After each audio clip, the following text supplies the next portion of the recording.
Döymə xərçəngə səbəb olurmu? Döymə zamanı istifadə edilən mürəkkəb və xüsusilə də içindəki ağır metallar əslində kanserojendir. Yəni bədənimiz üçün yad bir maddədir və bədən bunu özündən təmizləmək məcburiyyəti hiss edir.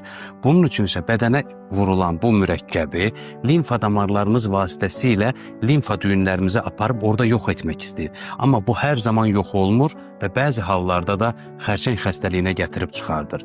Daha yeni nəşr edilmiş aşağıda gördüyünüz məqalədə 2007-2017-ci illər arasında İsveçdə 12.000 xərçəng xəstəsində bu xəstəliyə səbəb olan faktorlar araşdırılmışdır və bu faktorlardan biri də döymədir, yəni tatudur. Bu döymə istifadə edən insanlarda 2 il ərzində xərçəng xəstəliyi ciddi artır. 2-10 il arasında xərçəng xəstəliyinin görülməsi nisbətən sabitləşsə də 11 ildən sonra xərçəngin təkrar görülmə ehtimalı artır. Yəni bugün vurulan döymə 11 il sonra da xərçəng xəstəliyinə səbəb ola bilər.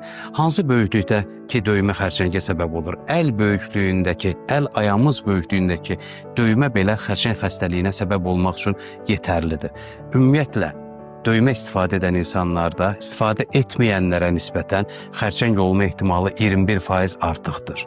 Bunun üçün də bu xüsusi diqqət almağınızı istəyirəm.